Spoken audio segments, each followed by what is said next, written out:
नमस्कार पब्लिक, स्वागत आहे तुमचं आपल्या फर्स्ट ब्लॉगमध्ये. मी चाललो होतो मित्राच्या दुकानात. घरी लई बोर होत होतं. म्हणलं चला दुकानात जाऊन बसू, तिथं असेल आपला मित्र कोणतरी अजून आपल्यासोबत गप्पा मारायला. दुकानात आल्यानंतर तुम्ही बघू शकता मला बघून कसा आतमध्ये पळतोय, कॉलवर बोलतोय कोणाशी तरी. त्याला वाटलं मी सांगून देईन त्याच्या घरी. मला बघून तर डायरेक्ट मागच चाललाय तो. बघू शकता तुम्ही.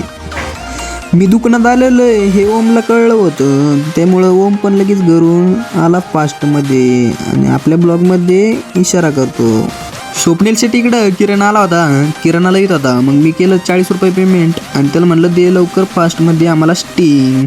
तो काय कामात व्यस्त होता. म्हणलं आपल्याच हाताने घ्यावा. 2 स्टिंग घेतल्या. म्हणलं ओम शेट आले होते इकडं एवढ्या फास्टमध्ये, मग म्हणलं स्टिंग पी. तो पण खुश झाला आणि स्टिंग घेतल्या आम्ही दोघांनी आणि मस्तपैकी स्टिंग पित होतो. गोविंदराव तिकडं म्हणला आपल्याला नाही का स्टिंग, म्हणून थांबला होता. म्हणलं ये बाबा सोबत पिऊ, पण तो म्हणे नको थंडी गारठ्याच्या मला स्टिंग. तो काय आला नाही. मग म्हणलं घ्या पिऊन आपण दोघं स्टिंग. आम्ही पित आहे स्टिंग. आमची स्टिंग संपूस तर आपण आपल्या चॅनलला सबस्क्राईब करा, लाईक करा, शेअर करा आणि आपला ब्लॉग कोणत्या गावातून बघताय हे कमेंटमध्ये नक्की सांगा. मयूर शेट आला होता. तू म्हणे आपल्याला जायचं आहे नेवासा पाटीवर. मग म्हणलं चल येऊ जाऊन. एका मित्राला आणायचं होतं.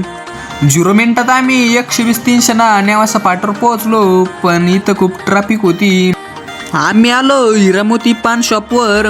घेतलं आम्ही पण मग पान. मयूर शेटने एक घेतलं आणि एक मित्राने एक घेतलं. मग 120-300 चाललो आम्ही घरच्या दिशेने. मसाला पान खाल्ल्यामुळे मयूर शेटमध्ये आलती अशीच जोरदार ताकद. गाडी काय आमची 120 पळत होती. मग 0 मिनिटात आम्ही पण आलो घरी आलोच होतो, पण काही मित्र दिसले अड्ड्यावर. म्हणलं काय करताय बघूया.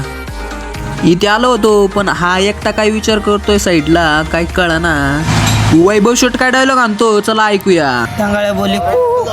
डायलॉग आवडला असेल तर एक लाईक झालंच पाहिजे. डेली ब्लॉग बघण्यासाठी सबस्क्राईब करा, लाईक करा आणि एक कमेंट करा.